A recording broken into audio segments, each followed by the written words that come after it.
Assalamualaikum warahmatullahi wabarakatuh.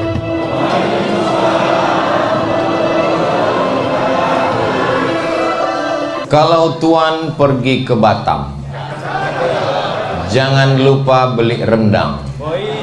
Dari bunyi sambutan salam, kelihatannya jamaah belum makan siang. Apa kabar Bapak Ibu semua? Sehat? Alhamdulillahi Rabbil Alamin. Allahumma sholli ala Sayyidina Muhammad wa ala ali Sayyidina Muhammad. Semoga kita semua istiqomah iman dan Islam, diberikan kekuatan kesehatan zahir dan batin, mati husnul khatimah, masuk surga bersama Rasulullah SAW. Amin ya Rabbal. Mohon maaf, saya dengan Ustadz Salim dan Ustadz Lukman itu sip-sipan. Jadi tadi Ustadz Salim dengan Ustadz Lukman duluan ke sini, saya ke rumah Ami Yusuf. Lalu kemudian sekarang saya ke sini dengan Habib Muhammad bin Anis, Ustadz Lukman dan Ustadz Salim yang ke rumah Ami Yusuf. Oh, masih ada di belakang. Tadi saya tanya, karena terlambat datang, Ustadz Salim, Ustadz Lukman, iya, ini temanya apa? Katanya tentang binatang dan serangga. Oke lah, kalau tentang binatang berarti ada istilah singa itu disebut dengan the lion king. Tapi jangan raja singa, penyakit. Biasanya singa itu dijadikan sebagai simbol raja hutan. Dan kelihatannya masjid kita pun di tengah hutan ini. Dulunya hutan. Jadi selalu dijadikan simbol. Makanya dari mulai Inggris sampai Sumatera itu singa selalu dipakai sebagai nama raja-raja. Di Sumatera Utara itu ada raja yang pakai nama singa melawan Belanda, namanya si Singa Mangaraja. Orang Melayu maksudnya bukan lawan dari Melaku. Orang Melayu ada juga yang namanya pakai singa. Di Indragiri Riau namanya Narasinga. Sebelum Islam masuk, diabadikan sebagai nama stadion sekarang, namanya Stadion Narasinga. Dan di Inggris juga ada pakai nama singa, namanya Richard the Lion Heart. Lion singa, heart hati. Si Richard berhati singa, saking kerasnya dia. Jadi anak ibu nanti kalau lahir kasih namanya Asad. Asad itu singa. Atau kalau mau pakai bahasa Jawa, macan. Oh, macan bukan singa Pak Ustaz. Nah, kenapa singa yang dijadikan sebagai raja hutan? Kalau mau tahu ya pastinya ya tanya sendiri. Singa dijadikan sebagai raja itu yang pertama, singa tidak mau memakan bangkai mati. Dia hanya mau memakan hasil buruannya. Makanya singa itu walaupun dia tua, dia akan tetap berburu sampai akhirnya dia berhasil menangkap binatang buruan dan dialah yang mengambilnya. Itu maka dia disebut sebagai raja. Dia tidak mau mengambil sisa. Pantang bagi singa mengambil sisa binatang lain. Dia pasti akan menerkam, mencabik-cabik, memakan. Nah, jadi kalau mau belajar dari singa, makan dari hasil tetes peluh keringat sendiri. Mudah-mudahan kita ini semua yang berusaha dengan hasil usaha kita, bukan dari hasil korupsi, bukan dari hasil tipu-tipu, bukan dari hasil bohong. Kalau ada yang tersinggung berarti pelakunya. Kuncin dengar tausiah Ustaz Somad itu satu aja, jangan tersinggung. Beberapa jamaah tersinggung, pulang, meninggal.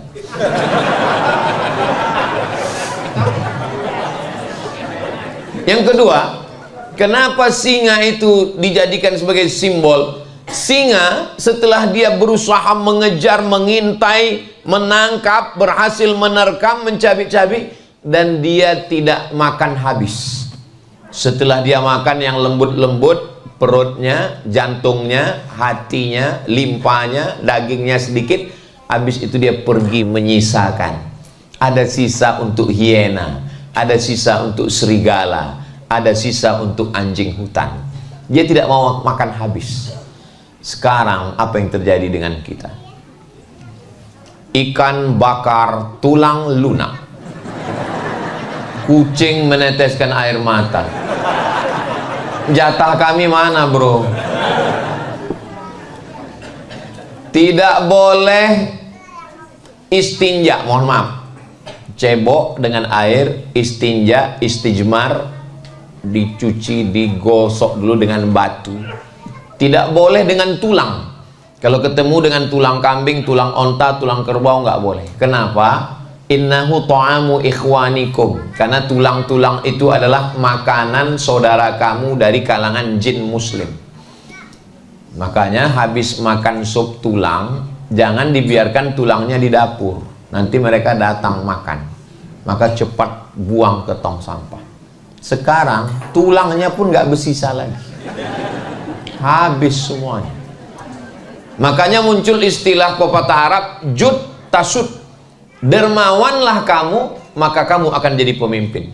Singa itu jadi pemimpin bukan karena dia sangar ditakuti, bukan hanya itu, tapi dia orangnya suka berbagi. Alhamdulillah Pak Ustadz, pemimpin kami suka berbagi. Berbagi hari Jumat? Enggak. Berbagi bulan Ramadan? Enggak. Terus berbagi 5 tahun sekali Pak Ustadz.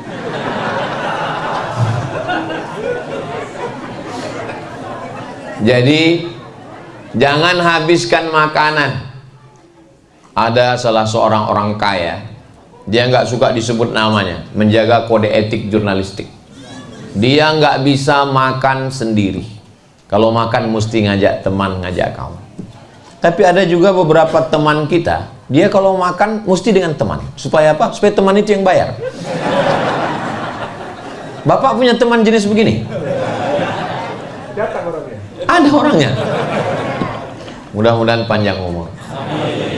Alhamdulillah Pak Ustadz, teman saya ini namanya Bakhil bin Medit bin Pelit bin Kikir. Alhamdulillah setelah mendengar ceramah Ustadz sekarang baik Pak Ustadz. Baiknya gimana? Dia sekarang sudah bisa bayar makanannya sendiri. Dalam Islam, bahasa Arab itu kaya sekali. Makanya kamus bahasa Arab, Lisanul Arab, ditulis oleh Imam Ibnu Manzur, tebalnya 1 meter. Kamus lengkap bahasa Indonesia, Purwadarminta, sejengkal. Bukan menyepelekan bahasa kita, itu juga diambil dari bahasa Melayu. Ada namanya Bakhl, Al-Bukhlu, nama orangnya Bakhil. Tapi ada lagi namanya Syuh. Makanya dalam Al-Quran, wa may yuqa syuhha nafsihi faulaika humul muflihun. Siapa yang selamat dari penyakit syuh, dialah orang yang beruntung. Tapi saya lihat terjemahannya, bakhil diartikan pelit, syuh pun diartikan pelit. Ini secara terjemah salah. Tapi memang bahasa kita nggak bisa mewakili itu. Bakhil dengan syuh itu bedanya gini. Misalnya kita bertiga, kita 3 jalan ke Surabaya. Lalu kemudian pas giliran jam sholat, makan, isoma, istirahat, sholat, makan, lalu kita berhenti makan. Pas setelah makan, giliran bayar, ada satu teman kita, dia panggil, berapa? 75.000, bertiga? Iya, dia keluarkan duitnya, dia bayar dia sendiri 25. Itu bahasa Arabnya bakhil. Tapi ada satu lagi, pas giliran bayar, dia izin ke belakang, mohon maaf ya, ke toilet dulu. Duit dia jangankan untuk orang lain, dia pun nggak mau makan duit dia. Ini namanya syuh. Makanya dalam Quran dikatakan wa may yuqa syuhha. Saya diundang dalam satu acara makan. Kata ustadz yang makan dengan saya, Ustadz Somad jangan tahan makan, makan aja. Jadi banyak jamaah ini menduga saya ini kurus karena nahan makan. Saya ini nggak pernah diet dan jarang puasa sunnah. Saya ini kurus memang sudah takdir begini. Ustadz ada pantangan, satu, pantang dekat. Habis, shadaqallahul azim. Makanya tadi di rumah Ami Yusuf, saya mau ngambil banyak, segan. Saya lihat yang lain dikit, nggak enak kan? Beda kita dengan Nabi, masalah makan ini cuma tipis aja. Kalau Nabi itu makannya dikit, kalau kita dikit-dikit makan. Dikit-dikit makan. Nah, Ustadz jangan tahan makan, makan aja. Saya punya teman Pak Ustadz, kalau lewat 10 kol diesel, itu yang 3 punya orang, yang 7 punya dia. Kaya sekali. 10 kol diesel lewat, 7 punya dia, 3 yang punya orang. Hebat dia, hebat Pak Ustadz. Kebun karet, kebun sawit, kolam ikan, punya dia. Mana dia sekarang? Meninggal. Dulu waktu hidup Pak Ustadz, kalau dia pergi kemana-mana, bawa tas laptop. Ustadz tahu isinya apa? Apa? Pisang rebus. Kalau lapar dia buka, dia kupas. Nggak akan mau makan sama orang karena takut bayari orang. Dan dia kalau bawa minuman dari rumah, bawa minuman botol, tapi botolnya sudah kusam karena isi ulang terus. Nama nggak boleh sebut, menjaga kode etik jurnalistik. Apa yang terjadi? Ternyata semua hartanya hilang. Surat kol diesel berganti nama orang, surat tanah kebun sawit berganti nama orang, surat rumah berganti nama orang, surat nikah jangan kuat-kuat Bu. Surat nikah hanya bertahan 4 bulan 10 hari. Setelah itu mereka pun dipinang brownies, berondong manis. Saya tahu kalian senyum, tapi hati kalian hancur berkeping. Kalau galah patah bisa disambung, kaca retak bisa direkat, hati yang sakit kemana obat akan dicari. Saya khawatirnya jamaah setelah ini datang ke Pak Wali dan Pak Wakil Wali Kota, tolong Ustadz Somad jangan dibawa lagi kemari Pak. Dia ini hanya Ustadz provokator merusak hubungan kita. Saya nggak ada niat jelek sedikit pun. Saya cuma mau ngasih tahu bahwa singa, karena tadi memang judulnya binatang dan serangga. Singa itu bisa jadi raja karena suka berbagi. Maka berbagilah selagi mampu. Hidup ini pada akhirnya hanya sepotong kenangan. Maka tinggalkanlah kenangan yang baik-baik. Biasanya orang itu dikenang karena 2, sangat dermawan dan sangat bakhil. Maka kalau mau jadi kenangan, pilihlah 2 tadi. Ustadz tahu sih itu Pak Ustadz lewat 5 kol diesel. Sudah tahu saya cerita kol diesel. Ustadz tahu kenal dengan Bapak Anu, orangnya baik sekali Pak Ustadz. Mudah-mudahan kita semua dikenang karena kedermawanan, insya Allah. Pertama, singa tidak mau makan kecuali hasil kejaran buruannya. Kedua, singa tidak mau makan habis. Kalau Tuan beli peniti, jangan ditusukkan ke sayur kubis. Kalau mik sudah mati-mati, itu tanda waktu sudah mau habis.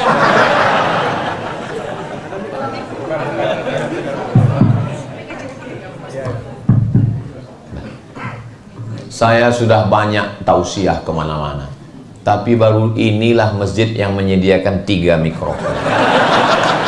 Memang luar biasa masjid ini. Pasti masyarakat sekitar ini adalah singa-singa semua. Diaminkan. Artinya suka berbagi. Kadang di masjid itu kita sholat, lantainya pun semen kasar, nempel pasir, bukan cuma pasir, kuku pun nempel di kening kita. Tapi di masjid kita cobalah lihat, keramiknya manjat sampai ke dinding. Untung nggak ada tukang yang pandai memasang keramik di atap. Kalau ada pakai atap juga. Di atas ini pula kaca. Ini saya ke atas ini seakan-akan sedang melihat ikan mas koki. Hai Besti.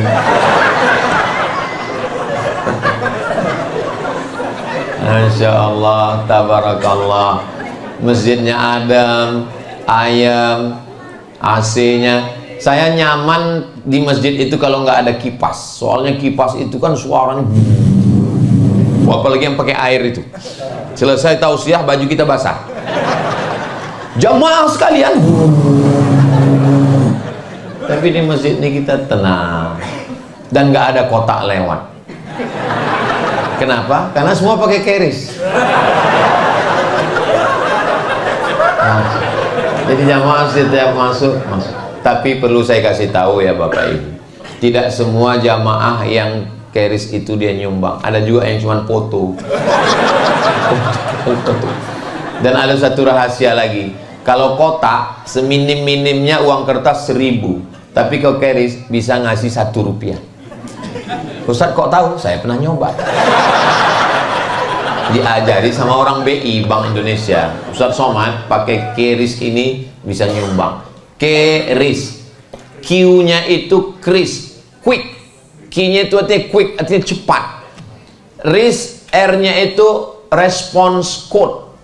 Jadi dia cepat merespon. Kode yang cepat merespon. Begitu kita scan, langsung merespon. Makanya kalau ada suami yang lambat merespon, tempelkan ke dinding.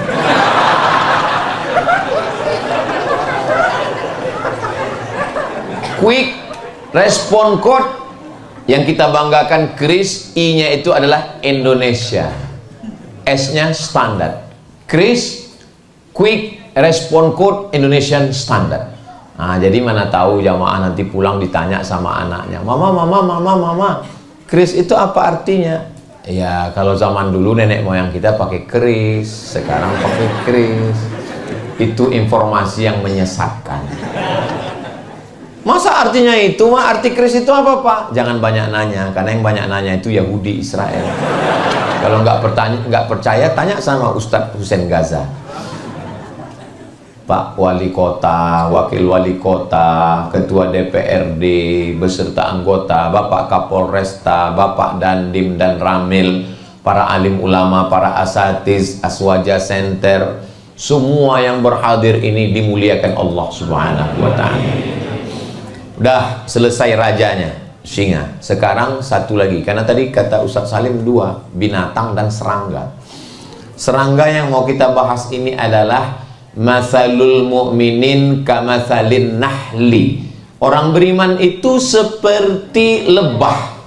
Kenapa orang beriman itu seperti lebah? Ternyata setelah diteliti, lebah itu ada 4 keistimewaannya. Apa keistimewaan lebah? Jangan kemana-mana, kita lanjutkan setelah yang satu ini. Kalau masuk TV gitu biasanya, iklan mau lewat. Lebah keistimewaannya yang pertama adalah lebah hanya memakan nektar saripati bunga. Kita belum pernah itu melihat ada lebah makan soto. Belum ada. Belum ada lebah tiba-tiba berkerumun di salah satu rumah makan namanya Lafayette. Belum ada. Ustaz kok tahu? Saya kan sering ke sana. Kemarin waktu Idul Fitri, saya dengan keluarga saya semua saya bawa ke sana. Mau ngasih tahu aja. Jadi lebah itu tidak mau makan yang jelek-jelek. Itulah kenapa Nabi mengatakan orang beriman itu seperti lebah. Karena makanannya hanya yang baik-baik saja.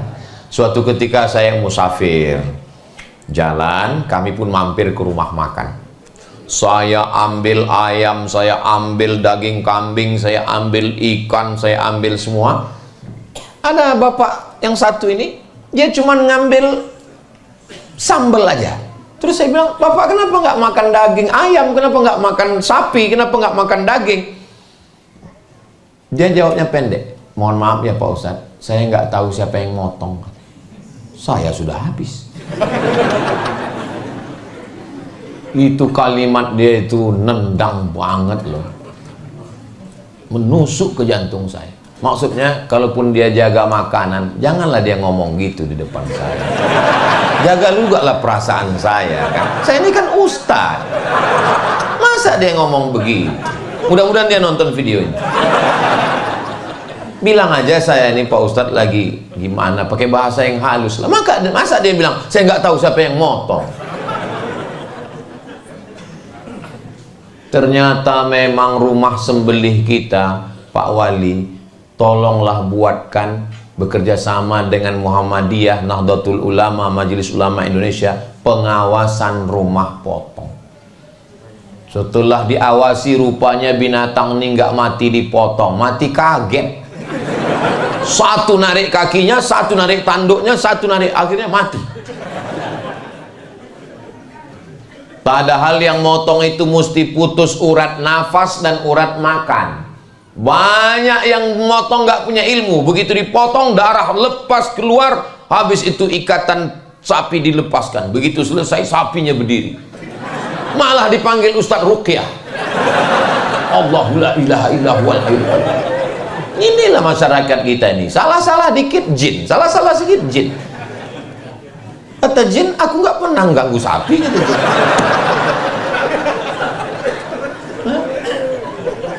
Jadi ilmunya mesti benar. Makanya ini nggak lama lagi sudah masuk Zulhijjah. Maka tolong penyembelihan yang benar. Kami mohon maaf bukan mau mengiklankan, hanya ingin menyelamatkan. Kami selalu mengundang juleha untuk nyembelihin. Juleha itu bukan perempuan, juru sembelih halal. Suami ibu yang macam-macam serahkan ke juleha. Mama izin nggak kalau papa? Izin pak, izin. Ini nomor juleha. Biar mereka selesaikan secepatnya. Dia setuju kelihatannya. Nah, tolong sembelihannya benar. Bismillahirrahmanirrahim. Allahu Akbar. Assalamualaikum Ustaz Somad. Suaranya tergesa-gesa dengan napas tersengal-sengal. Ustaz Somad, ini ada kecelakaan, truk nabrak kambing. Boleh kami sembelih? Ini sebentar lagi mati. Iya, sembelih cepat, sembelih. Udah selesai, baru saya mikir, kambing siapa? Itulah kadang jamaah ini menjebak kita. Saya sering terjebak. Mestinya saya tanya dulu, ini punya siapa? Kulu, makanlah min thayyibat, yang baik-baik. Yang jahat itu mata, jelalatan. Yang jahat itu telinga, nguping pembicaraan orang. Yang jahat itu tangan, mengganggu, tanda tangan yang gak benar. Yang jahat itu kaki, yang jahat itu kemaluan. Tapi tangan, mata, kaki, kemaluan dapat perintah dari siapa? Dari otak. Otak yang memerintahkan ini semua. Apa kata otak? Buat ini, buat ini. Makanya kalau otak sudah tidak sempurna, suami saya itu Pak Ustadz orangnya nakal, jahat, tapi sekarang sudah di rumah tenang. Kenapa? Stroke. Maaf, jangan pusing. Mudah-mudahan saudara kita yang sakit segera sembuh. Karena nggak sempurna lagi darah dari ini.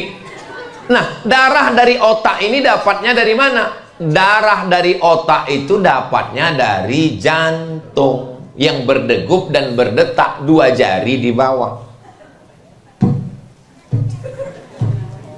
Itu jantung yang normal. Biasanya detak jantung ini ada yang nggak normal. Biasanya detak jantung nggak normal itu disebabkan 2. Pertama jatuh cinta, kedua jatuh tempo.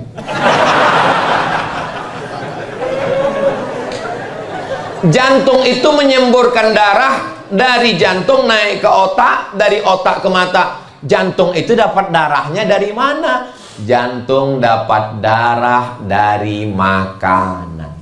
Sepiring lontong sayur, rendang, gulai, bakso, mie ayam, jangan dipikirkan. Nanti menetes air liur. Saya aja teringat. Apalagi bakso Malang. Banyak iklannya di Riau. Cuman pas di Malang nggak ketemu.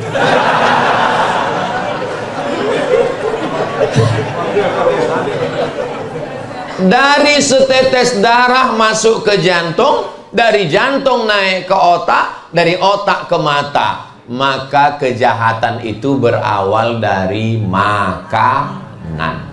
Ibu, kalau suaminya nakal berarti makanannya nggak benar. Bagaimana supaya suami nggak nakal? Jangan kasih makan. Maka lebah makan.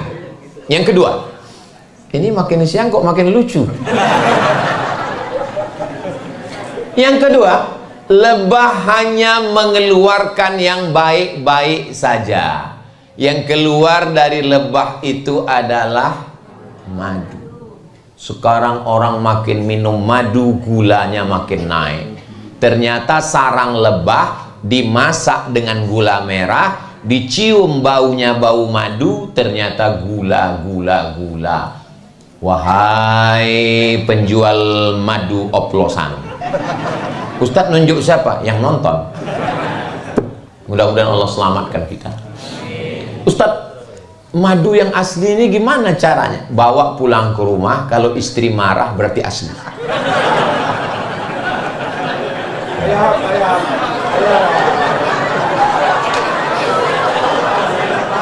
Memang jam-jam segini ini telat mikir memang. Ada yang senyumnya belakangan.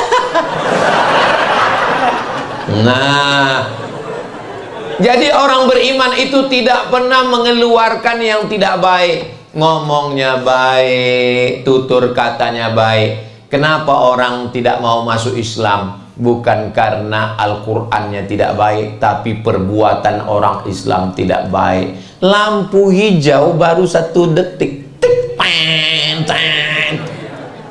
Numpang parkir di depan baru sebentar, ngamuknya bukan cuma binatang yang keluar, kebun binatang keluar. Ini bukan orang Islam. Siapa itu muslim? Man salimal muslimun min lisanihi wa yadihi. Selamat orang lain dari lisannya dan tangannya. Siapa itu? Orang yang datang menghadap Allah. Yauma la yanfa'u malun, hari itu tidak ada gunanya harta, wala banun, tidak ada gunanya anak. Harta enggak guna, anak enggak guna. Yang guna adalah man atallaha biqalbin salim, datang kepada Allah membawa hati yang salim. Itulah dia salim afillah. Tapi enggak ada gunanya hati salim kalau tauhidnya enggak benar. Qul huwallahu ahad, Allahus samad.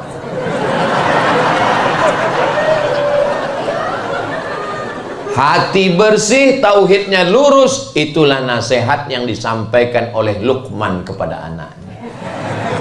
Wa idh qala Luqmanu libnihi wa huwa ya'izuhu. Dia nasihatkan. Tapi kita tahu cerita tentang Luqman itu dari siapa? Kalau bukan dari Sayyidina Muhammad sallallahu alaihi wasallam.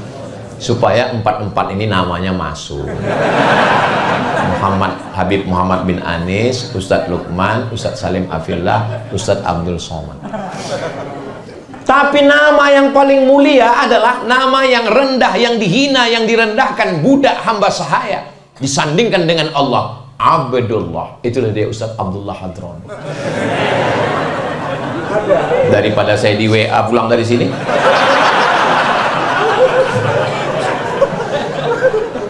yang namanya nggak saya sebut bukan karena saya nggak hormat, tapi saya nggak ingat. Jadi orang beriman itu yang keluar baik-baik saja. Yang ketiga, lebah tidak pernah menyusahkan orang lain. Lebah hanya membuat sarang di batang pohon yang tinggi. Apa pernah lebah buat sarang di samping dapur kita? Nggak pernah. Lebah.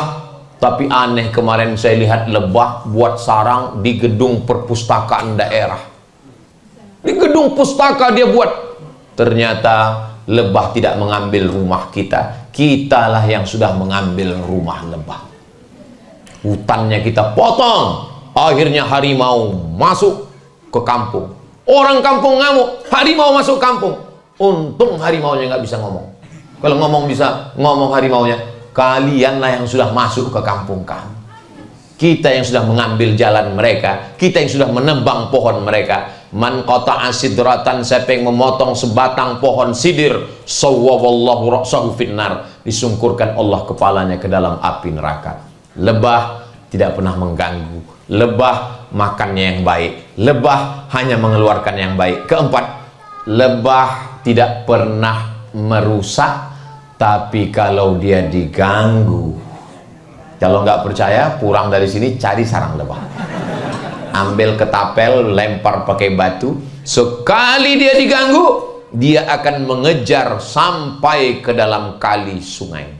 Begitu kamu tarik napas ke atas, baru dia entuk. Dan lebah cuman punya satu senjata seumur hidupnya. Dia tahu kalau senjata itu sudah dia pasang, dan ketika dia terbang perutnya akan tercabut. Itu senjata yang di belakang, sengatnya itu kalau sudah masuk ke kulit kita, dia terbang, itu melekat, tercabut, dan dia akan mati. Karena prinsip lebah adalah ish kariman au mut syahidan, hidup mulia atau mati syahid. Lebah nggak pernah ngomong gitu, saya saja mencoba. Saya mencoba untuk menafsirkan.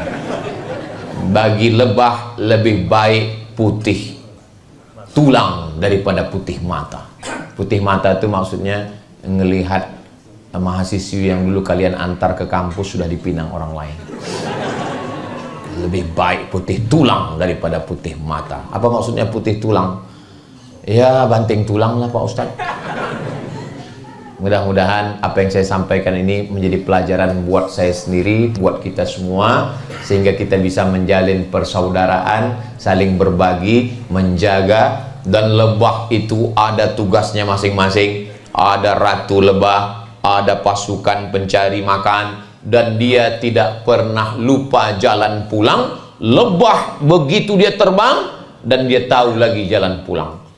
Malah ada orang beriman nggak tahu jalan pulang, nggak pulang-pulang, namanya Bang Toib. Mudah-mudahan kita semua bisa mengambil pelajaran dari makhluk-makhluk Allah, supaya kita fa'tabiru ya ulil absar, ambil pelajaran. Ustaz hanya boleh sampai jam 12.30, ini sudah jam 12.35, ini sudah melanggar kode etik. Mudah-mudahan Allah mengampuni kita semua insyaallah. Madiun lemahe teles matur nuwun Allah sing balas. Itu dari Habib Muhammad bin Anis. Saya tutup dengan pantun yang dari saya, menangkap puyuh di Bukit Selasih. Thank you dan terima kasih. Assalamualaikum warahmatullahi wabarakatuh. Jangan kemana-mana, kita akan ada foto bersama. Jadi saya di sini, dipoto dari sini, dan jangan lupa soto bukan sembarang soto, soto dimakan di tengah laut. Foto bukan sembarang foto, selesai foto langsung diupload. Assalamualaikum warahmatullahi wabarakatuh.